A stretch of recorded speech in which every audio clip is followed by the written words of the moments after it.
아멘. 오늘은 26장, 27장 두 과를 하려고 합니다. 한 10분 정도, 30분에서 오바돼 한 40분 정도 걸릴까 싶습니다. 이삭의 체험이죠. 26장, 27장은 이삭의 일생의 이야기를 하고 있습니다. 26장은 이삭의 중년의 삶입니다. 중년의 삶. 27장은 이삭의 노년의 삶이죠. 그래서 26장의 이야기는 대략 스토리를 한번 말씀드리면, 이제 이삭이 아버지 아브라함의 약속을 하나님께 이어받고, 근데 이삭도 아내를 루이라 속이죠. 이삭 안에서 아버지의 약함이 반복이 되고, 또 이삭이 100배의 수확을 거두어 거부가 됩니다. 그죠? 또 블레셋 사람들이 그것을 시기하죠. 그래서 아비멜렉이 이삭에게 우리 지경을 떠나라 그럽니다. 그리고 우물을 팝니다. 또 샘을 발견하고 그것으로 인해 블레셋 사람들과 다툼이 일어나고 양보하고, 또 브엘세바, 이삭이 자랐던 에셀나무와 그 브엘세바의 우물로 조성되었던 브엘세바에 올라가니까 하나님이 약속을 확증하시고, 아비멜렉 이삭을 보니까 축복이 있거든요.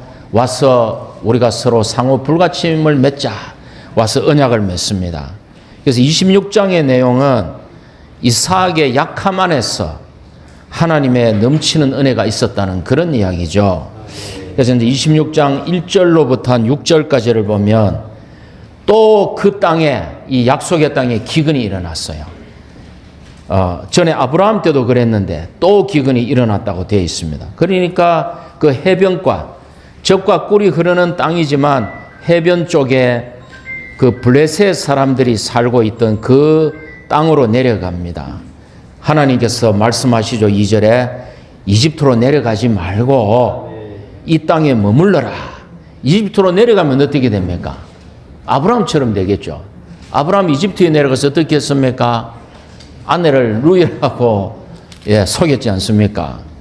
그래서 3절로 가시면 이 땅에 체류하여라. 이 블레셋의 지경도 젖과 꿀이 흐르는 땅의 지경 안에 포함되는 것입니다. 이 땅에, 이 블레셋 땅에, 이 땅에, 이 약속의 땅에 체류하여라. 그러면 내가 너에게 복을 주고 너의 씨에게 이 땅을 주겠다. 씨와 땅과 복을 약속하십니다. 그러니까 이 아브라함에게 이것을 하나님이 7번인가 말씀했죠. 그러니까 이삭에게 계속 하나님이 그 일생 동안 또 이 약속을 반복하시는 거예요. 왜? 언약이 계승돼야 되니까. 언제까지? 갈라디아서 3장 14절까지. 아브라함에게 약속하신 그 영의 축복이 임할 때까지. 계속 이게 반복이 되는 거예요. 자, 부부가 결혼해가지고, 여보, 우리가 지금은 단칸방에 살지만 내가 열심히 일해서 당신에게 비단 옷을 입혀주고 행복하게 해줄게. 계속 약속을 하면 이 아내가 힘을 얻어서 살 수 있잖아요. 그런 거예요, 이게. 그죠? 딱 와닿습니까? 딱 와닿네요.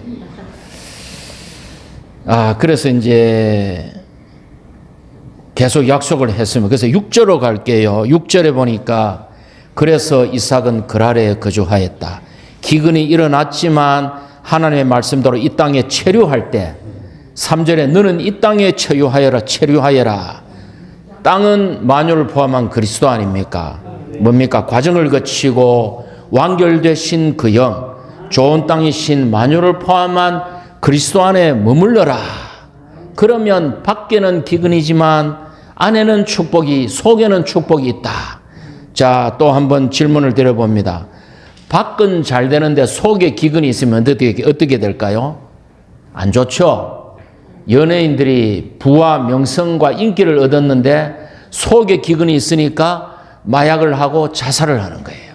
이거 안 좋은 거예요. 그럼 두 번째, 밖은 기근인데 속은 풍년이다. 좋아요, 나빠요? 힘이 없습니까? 밖은 기근인데 속은 풍년이다. 좋죠. 예. 밖에 기근이 있어야 우리가 변화되죠. 자, 그러면 바깥에도 풍년이고 속에도 풍년이다. 좋아요, 나빠요? 제일 좋죠. 목소리가 달라지네요. 이게 왜 그런가 하면은 기복신앙이 아니고 요한 3서 2절에서 늙은 사도가 연장한 사도가 우리에게 뭐라고 말씀하십니까? 사랑하는 이여 그대의 혼이 잘 되는 것 같이 모든 일이 잘 되고 몸이 건강하기를 원하노라. 이 뭡니까? 사랑하는 이여 그대의 혼이 잘 되는 것 같이 모든 일이 잘 되고 몸이 건강하기를 바라노라. 이것은 뭔가 하면 기복신앙이 아니고요, 생명의 흘러 넘침의 축복이에요. 이래 되면 제일 좋아요, 그죠? 근데 우리가 변화가 좀 안 됐기 때문에 때로 바깥에 기근이 오는 것입니다. 그래서 이제 6절에 보면 그라할에 거주했는데 블레셋의 땅에, 7절에 오니까 이삭이 또 그녀는 나의 누이입니다. 사람들이 리브가를 물어보니까 그녀는 나의 누이입니다. 타고난 약함이 2대에 걸쳐 반복되었습니다. 자, 6절에서 하나님의 말씀에 순종했습니다. 맞습니까? 6절에서 하나님의 말씀에 순종했는데 순종한 후에 실패합니다. 베드로는 마태복음 16장에서 성공했죠. 여러분은 나를 누구라 합니까? 주님은 그리스도시요 살아계신 하나님의 아들입니다. 바요나 시몬이요 그대가 복이 있도다. 이것을 알게 한 이는 혈육이 아니요 하늘에 계신 아버지다. 내가 이 반석 위에 내 교회를 건축할 것이니 음부의 문들이 이기지 못할 것입니다. 자, 주님이 그럼 몸을 건축하려면 뭐 해야 돼요? 이제 주님이 죽고 부활하셔야 되죠. 그래서 내가 예루살렘에서 죽고 3일 만에 부활할 것이다 하니까 베드로가 뭐라 그럽니까? 구석으로 데리고 가서 주님을 꾸짖죠. 그러니까 주님이 뭐라 그럽니까? 사탄아 내 뒤로 물러가라. 너는 생각을 하나님의 일에 두지 않고 사람의 일에 두는도다. 사람의 일에 두면요 우리의 생각이 사탄과 하나 됩니다.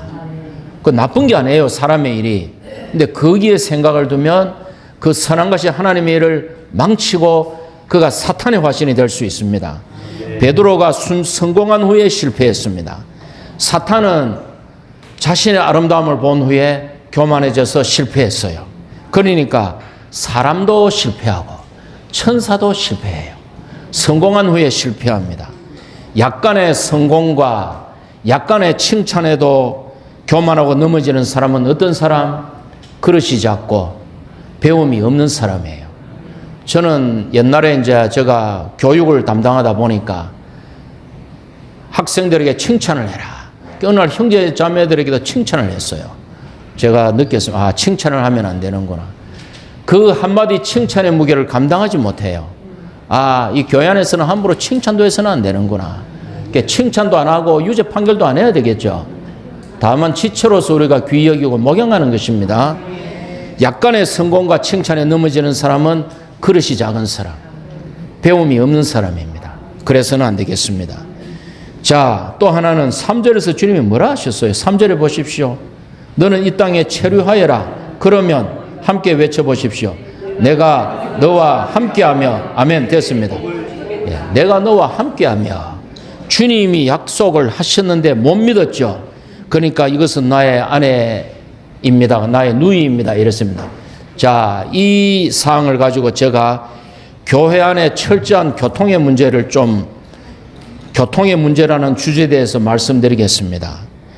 나는 아내이다. 맞습니까? 틀립니까? 나는 아내이다. 맞습니까? 틀립니까? 맞죠. 나의 누이이자 아내이다. 맞습니까? 틀립니까? 맞죠? 예? 틀렸다고? 나의 누이이자 아내이다. 맞죠? 나의 아내이다. 맞죠?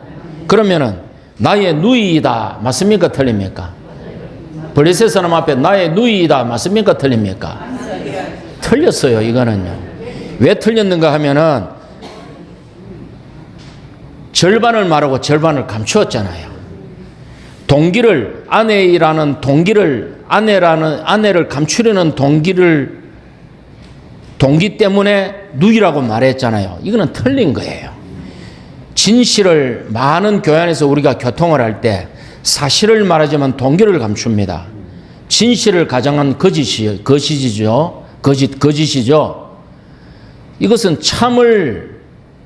사실을 표방하는 거짓이에요. 정직하지 않은 것이죠. 우리 교통을 이래 하면 안 됩니다. 어떤 형제가 봉사를 하다가 옛날에 그런 일이 있어요. 옛날에 이제 교회에서 뭔가 약간의 지원을 받다가 이제 파트타임을 뛰면서 돈을 많이 벌었어요. 근데 파트타임을 뛰며 돈을 버는 거를 지체들이 잘 몰라. 어느 날 교회에 와서 저는 교회 지원을 받지 않겠습니다. 그럼 책임형제들이 아이고 형제가 교회에서 지원을 안 받으면 어떻게 생활합니까? 그러지 마십시오. 그럼 어떻게 교통해야 됩니까? 제가 파트타임을 뛰어서 전문직이라서 자격증을 맡겨서 돈을 지금 충분히 벌고 있습니다. 그렇기 때문에 교회 급여를 제가 받지 않겠습니다. 이래야 되잖아요. 교회 지원을 받지 않게 이래야 되잖아요. 그 말 싹 빼고 교회 지원을 받지 않겠습니다. 그러니까 아이고 형제 그러면 순교하는 거예요. 이렇게 그래 우리가 이런 반을 감추고 반을 말하면 안 된다는 거예요. 교통할 때는 우리의 교통이라는 것은 우리의 마음을 내적 동기를 내놓고 교통하기 위해 하는 거기 때문에 활짝 열어야 됩니다. 아멘. 12절 13절로 가니까 이삭이 그 땅에 씨를 부려 100배의 수확을 얻었습니다. 여호와께서 그에게 복을 주어 부자가 되었고 큰 부자가 되었어요. 이건 뭘까요? 역시 사람들이 이거를 보고 유대교는 물질 축복이야. 유대교는 땅의 축복이야. 이 말 잘못됐죠. 유대교 안에 있는 경륜은 신약의 그리스도와 교회를 위한 거기 때문에 다만 여기서 이삭이 부자가 된 것은 땅과 씨에 대한 이 땅에 머물 때 주님이 지켜주고 복을 주겠다는 약속에 대한 외적인 확정을 준 거예요. 예, 외적인 확정을 준 것입니다. 그러니 이제 블레셋 사람들이 시기를 했어요. 15절로 가가지고 이제 보니까 블레셋의 군주가 뭐라 그럽니까? 아비멜렉이 우리에게서 떠나시오. 그대가 우리보다 훨씬 강하오 하면서 아버지 아브라함의 종들이 팠던 우물들을 다 막아버리는 거야. 그러니까 이제 방법이 없잖아요. 그러니까 이제 17절에 보니까 그랄 땅에서 그랄 골짜기로 내려갔죠. 그랄 골짜기로 내려갑니다. 거기서 사는데 18절에 보니까 아버지 아브라함 때 팠던 우물을 다시 팠어. 그러니까 여기는 그들이 말을 안 해요. 왜? 아브라함이 그 아비멜렉과 약속을 해요. 이 아비멜렉은 그 아비멜렉이 아닙니다. 그냥 왕의 고유명사라 그랬죠. 파라오 시저처럼. 그러니까 이건 안 건드리는데 이제 18절에 보니까 이제 이거는 괜찮아. 그죠? 아버지가 팠던 우물을 파니까 괜찮아. 19절에 보십시오. 물이 솟아나는 샘을 새로운 우물을 파니까 그랄의 목자들이 와서 다투는 거죠. 20절에. 그러니까 이것을 에색이라고 합니다. 분쟁. 그러니까 이삭이 또 양보를 합니다. 또 다른 우물을 파는데 또 물이 나오니까 또 다투죠. 신나라 그럽니다. 신나는 무슨 뜻이죠? 적대. 또 이삭이 양보를 합니다. 세 번째 우물을 파니까 이제는 다투지 않아. 아비멜렉의 블레셋의 사람들과 이삭의 종들이 다투지 않아. 그래서 이 이름을 22절에서 르호봇이다. 넓은 곳, 넓은 길을 주셨다. 이제 여호와께서 넓은 곳을 주셨으니 여기서 우리가 번성할 것이다. 자, 이게 뭡니까? 몇 번 양보했어요, 이삭이? 한 번 양보하고 두 번 양보하니까 세 번째에 르호봇이 되었죠. 이게 뭡니까? 마태복음 5장 5절. 온유한 사람들은 복이 있습니다. 왜냐하면 그들이 땅을 유업으로 받을 것이기 때문입니다. 이삭이 온유함으로 르호봇을 얻었습니다. 그죠? 예. 그래서 우리가 교회 생활 안에서 참 이 온유할 필요가 있습니다. 뭐 저를 포함하여 참 우리가 잘 안 되지 않습니까? 그러나 우리가 자신을 위해 변화하지 않고 자신을 위해 싸우지 않을 때에 주님이 그런 것들을 다 기억하시고 원수 갚는 것은 나의 일이다 그러시죠, 주님이. 예. 그것을 주님께 맡길 때에 어떤 형제님의 간증처럼 그 일을 주님께 맡길 때에 주님이 그것을 보상하는 것을 볼 수가 있습니다. 그죠? 예. 그래서 이삭의 일생은 그러니까 이것은 하나의 천국의 실제의 예표죠. 천국의 실제인 거예요. 천국의 헌법을 우리 하인제님 얘기하시지만 천국의 헌법이 뭡니까? 온유한 사람은 복이 있습니다. 왜냐하면 그들이 땅을 유업으로 받을 것이기 때문입니다.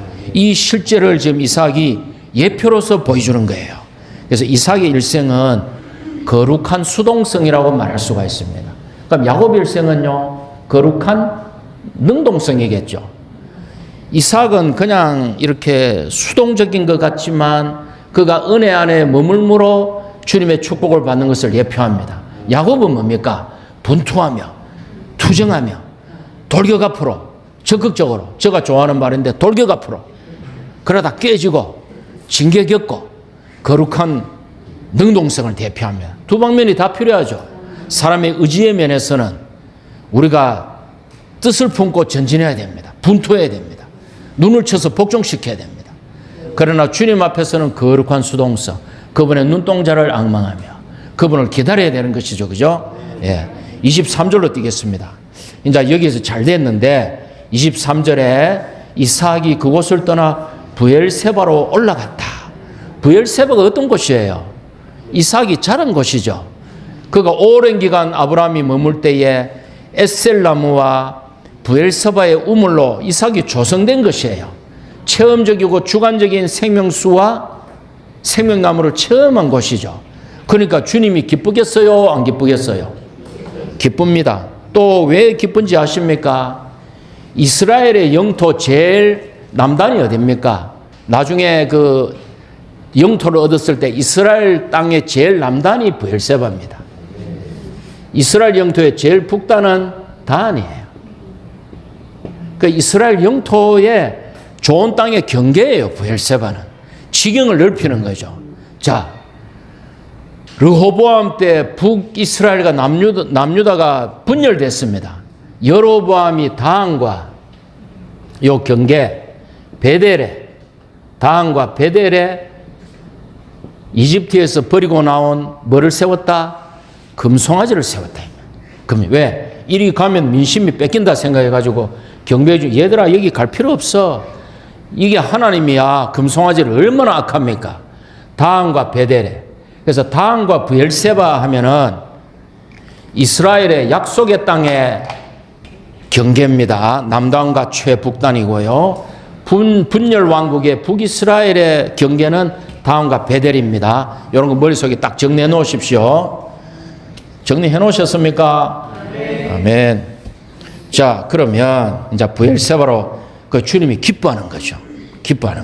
브엘세바로 올라가니까 왜 주님이 기뻐하는 증거가 있나? 24절을 함께 읽겠습니다. 시작. 여호와께서 그날 밤 그에게 나타나 말씀하셨다. 나는 너의 아버지 아브라함의 하나님이다. 내가 너와 함께 있으니 두려워하지 마라. 나의 종 아브라함을 위하여 내가 너에게 복을 주고 너의 씨가 번성하게 하겠다. 언제 나타나셨다고요? 그날 밤이 그래 어떤 날인데? 그렇죠. 브엘세바로 올라간 날. 그날 밤에 하나님이 즉시 나타났다는 것은 이것이 하나님 마음에 기쁘시게 했다는 걸 알 수 있죠. 그래서 약속을 또 반복하십니다. 계속 약속을 반복하시죠.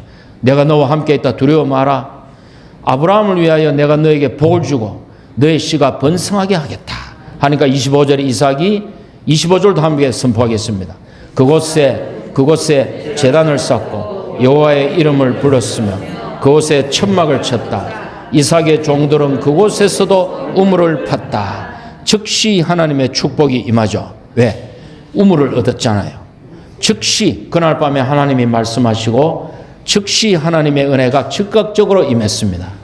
그러니까 우리가 합당한 위치에 있는 게 중요합니다. 우리가 합당한 위치에 있으면 주님의 기뻐하심이 있습니다. 그 우리에게 은혜가 있습니다. 그죠? 이 교회 생활을 떠나면 모든 것이 다 틀어져 버리면 생각해보세요. 집이 있는데 밑에 기초가 빠져버리면 그 집이 이번에 일본 지진 되니까 7층짜리 건물이 옆으로 휘떡 넘어가 버렸죠. 그 교회 생활이 우리의 반석이에요. 이것을 떠나면 안 되는 거예요. 교회 생활 안에 위치가 올바르면 위치에 걸맞는 은혜와 축복이 있다는 것입니다. 자, 그날 즉각 은혜가 임했다. 30, 이제 보면은 26절부터 보면 아비멜렉이 이제 다시 찾아와서 뭐라 그럽니까? 이삭이 아니 나를 쫓아내놓고 미워해놓고 왜 오셨어요? 하니까 우리가 보니까 여호와께서 그대와 계시는 것이 분명하오. 우리가 맹세를 하고 언약을 맺어 서로가 서로를 건드리지 말고 잘 대해주도록 언약을 맺읍시다. 자, 31절에 언약을 맺고 먹고 마시고 평안히 떠났죠. 31절에 평안이 떠났다 밑줄 꺼주십시오. 32절에 함께 선포하겠습니다. 바로 그날 이삭의 종들이 와서 자기들이 판 우물에 대하여 말하였다. 우리가 물을 찾아냈습니다. 자, 즉각 축복이 임했죠. 자, 르호봇은 뭡니까? 르호봇은 온유한 사람은 복이 있습니다. 그들이 땅을 유업으로 얻을 것입니다. 여기서는 뭡니까? 평안이 떠난 그날 이삭의 종들이 우물을 찾아냈죠. 이거는 뭡니까? 화평케 하는 사람은 복이 있습니다. 왜냐하면 그들이 하나님의 아들들이라, 왜냐하면 그들이 위로를 받을 것이기 때문입니다. 온유에서 화평으로 전진했죠. 이거 뭐예요? 개인적인 영성에서, 개인의 영성에서 관계의 영성으로 전진한 겁니다. 관계의 영성.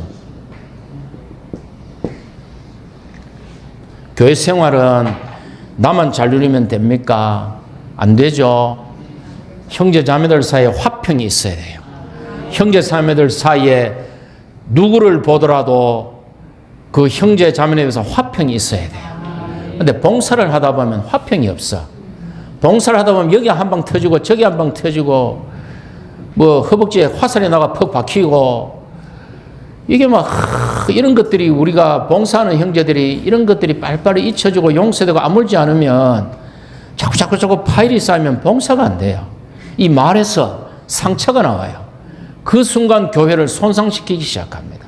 내 입에서 내 입에서 내 상처가 나오고 그런 것들이 나올 때 교회를 손상시키기 시작합니다. 그러니까 참 우리가 이 화평이 너무나 필요한 거예요. 그래서 26장이 이렇게 이삭의 중년의 삶이 끝났습니다. 27장으로 가겠습니다. 27장은 이제 이삭의 노년의 삶입니다. 여러분들이 잘 아는 헷갈려서 눈 멀고 하는 축복. 이제 야곱의 삶이 본격적으로 야곱의 행적이 이어서 시작되죠. 자, 이 계보를 제가 적어 놓은 이유가 있습니다. 계보를 한번 보십시오. 계보를 보시면 계보가 계속 분화되고 있죠. 한번 보세요. 아담이 가인과 아벨과 셋을 낳았습니다. 아벨은 형에게 죽었죠. 가인에게서 수많은 자녀들이 분화되어서 온 땅에 태어났을 거예요. 그죠? 셋에게서도 아들이 태어났습니다. 수많은 아들들이 태어났겠지만 여기에 연결되는 영적인 계보들이 있죠. 셋, 다 기억 못 하겠는데, 에노스, 또 에녹, 7대손 에녹, 10대손 노아까지 약속의 노선이 있지만 또 수많이 분화됩니다. 그죠? 많이 낳았을 거 아니에요. 그리고 셈과 함과 야벳이 옵니다. 함도 수많은 자녀를 놓고 야벳도 자녀 놓는데 셈에게서 이제 또 내려옵니다. 내려와가지고 데라 해가지고 아브라함에게 내려옵니다. 아브라함에게도 또 형제가 있었죠. 아브라함, 데라 아들이 아브라함, 하란, 두 중간에 있었는데 아브라함, 있었어요. 아브라함 있습니다. 예. 제가 몰라서 하는 게 아니고 형제자매를 공부하라고 제가 일부러 하는 거예요. 자, 아브라함에게는 이스마엘, 이삭 그대로가 있어요. 이스마엘에서 수많이 분화가 되죠. 이삭에게 오면은 에서와 야곱, 에서에게서 분화가 됩니다. 그런데 야곱에게 오면 얘기가 달라집니다. 야곱에게 일단 오면 얘기가 달라져요. 야곱이 12아들을 놓아요. 12아들이 놓는데 이들이 계속 자녀를 놓아서 단체적인 이스라엘 왕국이 됩니다. 여기서는 더 이상 분화의 역사가 없어요. 여기서는 더 이상 분화되지 않고 야곱은 변화되어 이스라엘이 되죠. 야곱이 12아들이 이루는 왕국도 이스라엘 왕국이죠. 개인적인 이스라엘과 단체적인 이스라엘이 분화되지 않고 여기서는 그대로 내려갑니다. 그대로 내려가요. 그래서 이것은 정말 우리에게 변화된 이스라엘, 개인적인 이스라엘, 단체적인 이스라엘. 어떤 신학이 올 때 디모데전서 3장 16절에서 뭐라 그럽니까? 15절에서 바울이 디모데에게 내가 그대를 에베소에 머물러 한 것은 어떤 사람들을 명하여 다른 가르침을 가르치지 말게 하며 쏘리서 그거 아니고 내가 마게도니아로 떠날 때 그대를 맞습니까? 그대를 에베소에 머물러 한 것은 어떤 사람들을 다시 만약 내가 지체하면 너로 하나님의 집에서 어떻게 처신해야 하는지를 알게 하려 함이니 이 집은 살아계신 하나님의 교회요. 얼굴이 좀 빨개졌네. 진리의 기둥과 터입니다 해놓고 크도다 경건의 비밀이야. 그분은 육신으로 나타난 바 되시고 영안에서 의롭다함을 받으시고 천사들에게 보이시고 만국에서 전파되시고 세상에서 믿음 바 되시고 영광 가운데 올리우셨느니라. 이게 뭡니까? 개인적인 그리스도와 단체적인 그리스도잖아요. 개인적인 이스라엘과 단체적인 이스라엘이잖아요. 예. 됐죠? 자, 이제 27장으로 또 들어가겠습니다. 1, 2, 3, 4절을 보십시오. 이삭이 눈이 어두워 잘 못 보게 되었어요. 그가 에스를 불러가지고 내게 맛있는 요리를 사냥해서 갖다 주면 내가 마음껏 먹고 너를 축복하겠다. 여기 좀 자세히 보겠습니다. 자, 첫째, 이삭은 선호를 따라 에서를 불렀어요. 야곱이 장자라는 것을 이삭이 알았을까요? 몰랐을까요? 알았죠. 왜? 리브가에게 주님이 그 말을 한 것을 이삭이 몰랐을 리가 없어요. 이 야곱이 장자라는 걸 알았음에도 불구하고 자기의 선호에 따라 에서에게 장자의 축복을 하려고 에서를 불러서 뭐라 그럽니까? 자기를 말하면서 첫째, 이삭의 상태를 첫째 늙었죠. 둘째 눈이 어두워 볼 수 없죠. 셋째 2절에 뭐라 그럽니까? 언제 죽을지 모른다. 이것은 이삭의 상태가 침체되어 있어요. 소극적인 세 가지를 늙고 눈이 어두워 언제 죽을지 모른다는 것은 이삭이 영적으로 높지 않고 침체되어 있어요. 그러니까 장자의 명분을 하나님의 약속을 알면서도 이렇게 하는 거죠. 자, 늙은 것이 성숙한 것입니까? 성숙한 것이 아닙니까? 늙은 것은 늙은 것이지 성숙이 아닙니다. 성숙은 무엇입니까? 생명과 그 영에 충만하여 흘러 넘치는 것이 성숙이죠. 그러니까 성숙은 충만한 것이 성숙이에요. 노화가 아니라는 거죠. 자, 이 이삭을 한번 봅시다. 자, 지금부터 제가 칠판에 발을 정자를 그리겠습니다. 회복의 영어를 보면 이렇게 되어 있습니다. 2절에 봅시다. 내가가 몇 번 나오는가 한번 봅시다. 내가 이제 늙었으니. 자, 발을 정자 한번 적어 보겠습니다. 내가 이제 늙었으니. 내가 한 번 나왔죠. 영어를 보면 내가 이제 늙었으니 내가 언제 죽을지 모른다. 2번 나왔죠. 맞습니까? 그러니 이제 너는 활로 가지고 들러 나가 나를 위해 사냥을 하여. 3번 나왔죠. 3번 나왔습니다. 4절에 영어로 보면 나를 위하여 4번 나왔죠. 내가 좋아하는 5번 나왔죠. 맛있는 요리를 만들어 나에게 가져오너라 6번 나왔죠. 그것을 먹고 내가가 있습니다. 영어로 내가 죽기 전에 내가 죽기 전에 내가 너를 축복하겠다. 8번인데 와 7번밖에 없네. 8번 맞네. 8번이에요. 8번. 그러니까 이삭이 자의식이 가득한 거예요. 내가가 충만한 거예요. 그래 이런 사람을 우리가 자랐다고 말할 수 없잖아요. 내가 만약 외로울 때면 누가 나를 위로해 줍니까? 제가 중요한 말을 하려고 그러는 거예요. 내가 만약 외로울 때면 누가 나를 위로해 줄까요? 위로해 줄 사람 없어요. 내가 지체들 위로하면 어떻게 됩니까? 내가 그리스도교회 받은 위로로 지체들을 위로하면 내게 위로가 있어요. 오병이어를 내놓으니까 12바구니가 남아요. 내가 만약 외로우면 누가 나를 위로해 주는 게 아니고 내가 그리스도를 누리고 위로받는 것을 위로하십시오. 그럼 내 안에 위로가 넘칩니다. 누가 나를 사랑해 줍니까? 나를 사랑해 줄 사람이 없어요. 물론 주님이 사랑하는 거 맞습니다. 누가, 어느 사람이, 어느 지체가 나를 사랑해 줍니까? 주님을 누린 후에 내가 지체를 사랑하면 주님으로부터 사랑이 흘러와서 나를 거쳐서 나가니까 내게 사랑이 있어요, 없어요? 그게 바로 물을 주는 이가 물을 얻는다 아닙니까? 그러니까 그 노래가 잘못된 거예요. 우리 주의 회복 안에서는 우리가 주님을 누린 후에 흘려보내는 자가 되어야 내게 그러한 선물이 오는 겁니다. 예. 그래서 바울이 밀로도에서 에베소 장로들 불러가지고 주님의 말씀에 주는 것이 받는 것보다 복이 있다, 이 말을 기억하라는 말이 이 말 아닙니까? 그죠? 예. 자, 또 하나 봅시다. 내가 좋아하는, 4절에 내가 좋아하는, 이게 히브리어로 어떤 의미인가 하면은 내가 사랑하는 외아들 이삭을 바쳐라, 이 사랑하는 것과 똑같아요.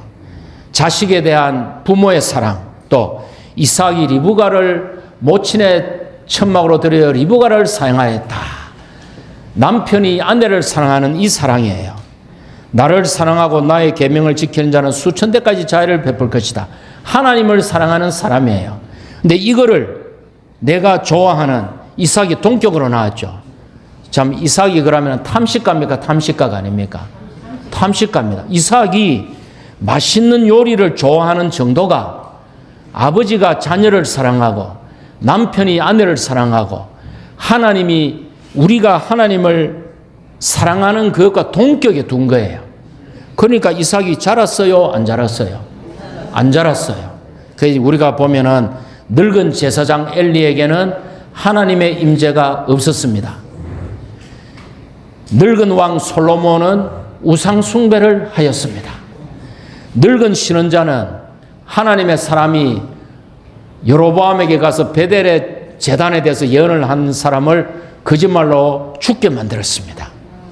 늙은 이삭은 식탐만 남았습니다. 우리가, 이것은 육체적인 나이를 의미하는 게 아니에요.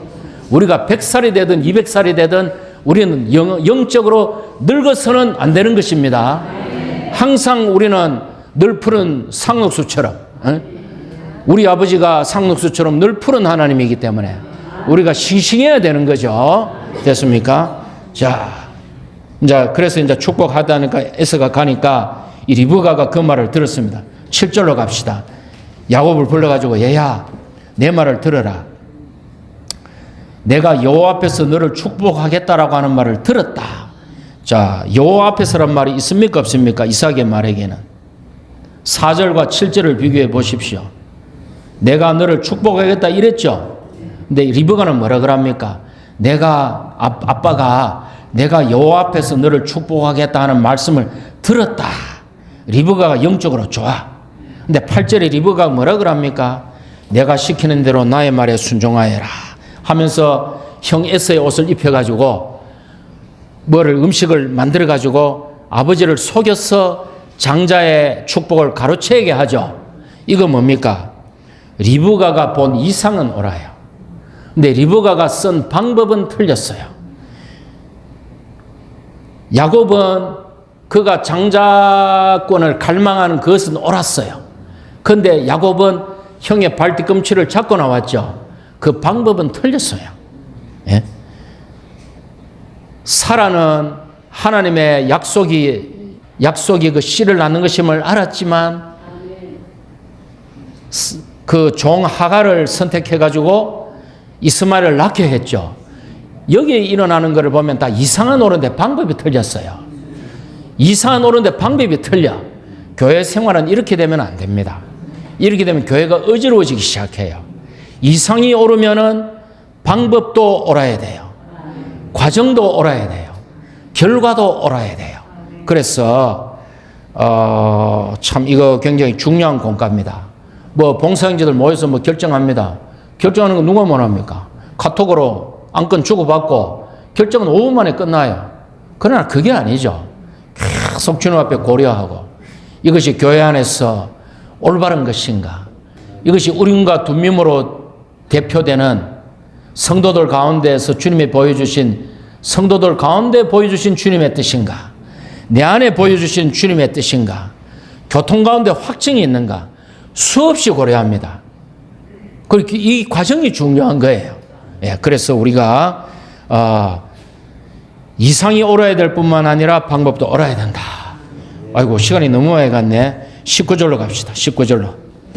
자, 이제 19절에서 야곱이 이제 아버지에게 갔습니다. 형의 옷을 입고 털가죽을 손등에 붙여가지고 털사람 에서로 변장을 하고 엄마가 만들어주는 아버지가 좋아하는 맛있는 새끼 염소 요리를 갖고 아버지에게 갑니다.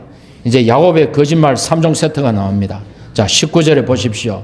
첫 번째 거짓말 뭐예요? 아버지의 큰아들 에서입니다. 자, 두 번째 거짓말 뭐입니까? 이제 일어나 앉으셔서 제가 사냥해온 고기를 드시고 저를 축복해 주십시오. 그러니까 20절에서 아버지가 뭐라 그럽니까? 나의 아들아, 어떻게 이처럼 빨리 사냥감을 찾았느냐? 뭐라 그럽니까? 야곱이 세 번째, 여호와 아버지의 하나님께서 빨리 찾을 수 있게 해 주셨습니다. 이게 거짓말 3종 세트입니다. 왜 거짓말이 세 번이나 반복돼야 돼요? 한 번 거짓말하면 그거를 합리화하기 위해서 또 거짓말을 해야 돼. 그럼 그 거짓말을 감추기 위해서 또 거짓말을 해야 돼. 이제 이게 거짓말 장애가 되는 거예요. 이게 이제 거짓말 장애가 되는 거야. 거짓말의 아비는 누구다? 사탄이다. 거짓말의 아비는 사탄이다. 뭐 그렇습니다. 그래서 이제 이삭을 봅시다. 22절로 갑시다. 22절을 함께 읽읍시다. 야곱이 아버지 이삭에게 가까이 가자 이삭이 그를 만져보고 말하였다. 목소리는 야곱의 목소리인데 손은 에서의 손이구나. 자, 목소리는 야곱의 목소리인데 손은 에서의 손이구나. 시각은 거의 이렇소. 청각은 야곱이야. 그런데 촉각은 에서야. 안 맞잖아요. 다음에 27절 가보시오. 27절. 이제 아버지가 이삭이 축복하면 뭐라 그럽니까? 후반절에 보면 보아라 나의 아들의 냄새는 여호와께서 복을 내리신 들의 냄새 같구나. 자, 후각 이게 안 맞는 거야. 눈은 어두워서 이제 안 보이고 청각은 야곱인데 촉각과 후각은 에서야. 어떻게 해야 됩니까?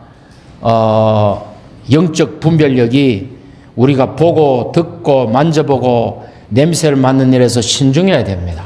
특별히 영적인 일에서 그렇습니다. 교회 생활 안에서 우리가 특히 봉사하는 우리 입장에서는 더욱 그렇죠. 많이 기도하고 많이 고려하고 많이 교통해 봐야 돼요. 아멘이 안 되면 한 번 더 거두어가지고 또 교통해 보고 주님 앞에 가져가 봐야 됩니다. 내 안에 미진하면 분명하지 않으면 또 주님 앞에 기도해 봐야 돼요. 형제님들 안에 평강이 없으면 또 교통해 봐야 돼요.